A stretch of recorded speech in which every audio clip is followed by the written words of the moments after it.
Governor Greg Abbott has ordered a review of the cybersecurity risks related to medical devices made in China. This is Tuesday, March 10th, 2026. Texas Scorecard presents the day's first news for the Lone Star State. The Texas Minute, with your host, Michael Quinn Sullivan. Welcome into this Tuesday edition of the Texas Minute. President Donald Trump is thinking about asking either incumbent John Cornyn or challenger Ken Paxton to drop their runoff bids for the GOP's U.S. Senate nomination. More on the timing of that coming up. Governor Greg Abbott has directed the state health agencies and public universities to review potential cybersecurity risks associated with certain Chinese-manufactured medical devices following federal warnings that the equipment could allow unauthorized access to patient data. Federal agencies have warned that vulnerabilities in certain Chinese-manufactured patient monitoring devices could allow unauthorized actors to remotely control the devices, bypass cybersecurity protections, and access sensitive patient information. Under the governor's directive, the Texas Health and Human Services Commission, the Department of State Health Services, and the public university systems must review their procurement policies to confirm that new medical device purchases comply with existing state restrictions on foreign technology. They must also compile an inventory of all state-owned medical devices capable of transmitting data over a network or being accessed remotely and provide that information to Texas Cyber Command. A Texas A&M committee tasked with implementing a new state law includes several professors who have promoted woke politics, including diversity initiatives and gender ideology. The state law in question was designed specifically to block such initiatives and strip out that ideological indoctrination.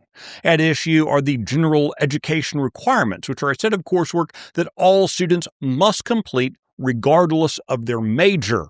The Texas A&M system regents authorized this committee's creation during their February meeting. As you know, John Cornyn and Ken Paxton are headed for a runoff election in the GOP primary for the U.S. Senate nomination. President Donald Trump has said he plans to make an endorsement in the race and suggested that the candidate he doesn't back should drop out. So we decided to take a look at Texas election law to see what was possible. Under state law, candidates can depart the race, but they must do so by 5 p.m. on the third day after the state canvass is completed. The Republican Party of Texas is scheduled to conduct its official canvass of the March 3rd primary election results on Saturday, March 14th. That means any candidate wishing to drop out of the runoff has to do so by 5 p.m. on Tuesday, March 17th. The Texas Minute will be right back.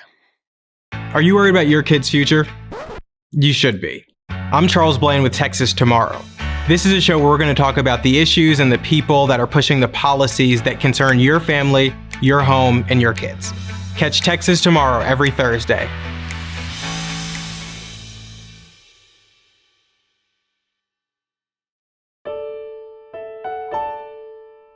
Attorney General Ken Paxton is investigating the Austin Independent School District over possible violations of state law regarding women's privacy in intimate spaces.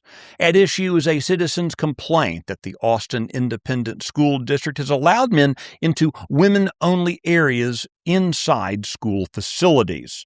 If true, that would violate the Women's Privacy Act, which prohibits men from using private spaces such as locker rooms or restrooms that are intended only for women.